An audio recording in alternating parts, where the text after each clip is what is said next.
और इस बीच एक बड़ी खबर का रुख करेंगे जो कि राजधानी लखनऊ से मिल रही है, जहां आईएसआई एजेंट सत्येंद्र सेवाल गिरफ्तार हुआ है। बड़ी खबर, यूपी एटीएस ने सत्येंद्र सेवाल को गिरफ्तार कर लिया है। एक बड़ी सफलता एटीएस टीम के हाथ। रूस में भारतीय दूतावास में तैनात था, जहां भारतीय दूतावास में आईबीएसए के पद पर तैनात था। और इसके साथ ही आपको बता दें कि आईएसआई को गोपनीय सूचना देने का भी आरोप है, जहां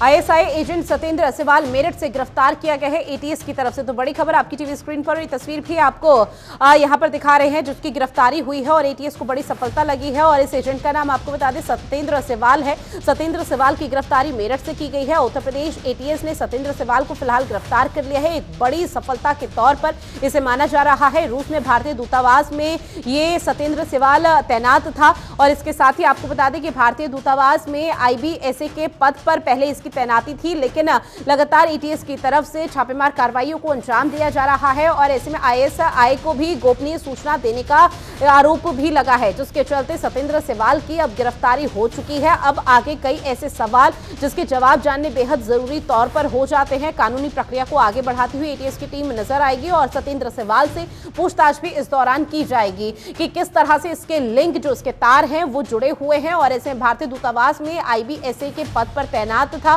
और अब आपको बता दें, चूंकि अब एटीएस की टीम ने मेरठ से गिरफ्तारी की है, तो जाहिर तौर पर कई ऐसे महत्वपूर्ण चीजें हैं जिसके अब यहां पर चीजों को जब खंगालने की कोशिश की जाएगी तो वो सुराग भी अब खुलते हुए नजर आएंगे। खबर पर ज्यादा जानकारी के साथ संवाददाता नंदन श्रीवास्तव हमारे साथ जुड़े हुए हैं।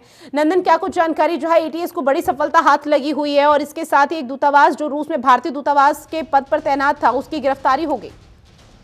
देखिए, तो बिल्कुल पाकिस्तानी खुफिया एजेंसी आईएसआई के लिए जासूसी करने वाला ये एजेंट भारतीय दूतावास मॉस्को रूस में नियुक्त कर्मचारी था और उसको उत्तर प्रदेश की एटीएस ने गिरफ्तार किया। आपको बता दें कि एटीएस को लगातार सूचना मिल रही थी कि ये पाकिस्तानी खुफिया एजेंट आईएसआई से मिलकर कुछ हैंडलरों द्वारा कुछ व्यक्तियों से विदेश मंत्रालय यानी भारत सरकार कर्मचारियों को बहला फुसलाकर पैसों का लालच देके उनसे भारतीय सेना के जो संबंधित दस्तावेज जो सूचनाएं हैं उसको आईएसआई तक पहुंचाता था। और कहीं ना कहीं ये भारत के लिए खतरा साबित होता, जिसको लेकर ये सूचना मिली थी एटीएस को कि ऐसे व्यक्ति, जो कि अगर इसका नाम बताया तो सत्येंद्र सेवाल नाम इसका है, पुत्र जयवीर सिंह है, ये हापुड़ का रहने वाला है और सहमुद्दीन नगर का रहने वाला है। इसकी सूचना मिली थी, जिसके बाद से इसको बुलाया गया था, पूछताछ की गई तो संदिग्ध इसका रोल लगा। उसके बाद से जब डॉक्यूमेंट चेक किए गए, जब इसकी जो सीडीआर वगैरह निकाली गई, जब इसकी डिटेल्स निकाले गए तो मालूम चला कि इसकी संलिप्तता है आईएसआई से, जिसके बाद एटीएस ने इसको गिरफ्तार कर लिया।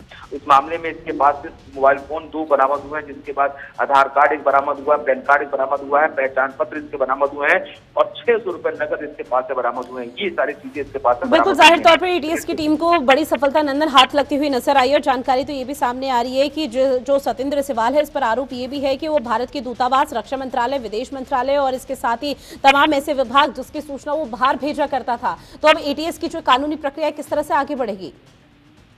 देखिए, एटीएस ने, जैसे मैंने बताया आपसे कि एटीएस पहले भी इस मामले पे जांच कर रही थी और इसको सूचना मिल रही थी कि भारतीय दूतावास की और जितने भारतीय सेना की जितनी सूचनाएं थी, क्योंकि जिस विभाग में जो खुफिया विभाग है उनके लोगों को लालच देकर, पैसे का लालच देकर और तमाम ऐसी रोल का लालच देकर उनसे खुफिया जानकारी लेता था और उस जानकारी को आईएसआई पाकिस्तान में इसको भेजता था, जिसके बाद से एटीएस ने इसको गिरफ्तार किया है।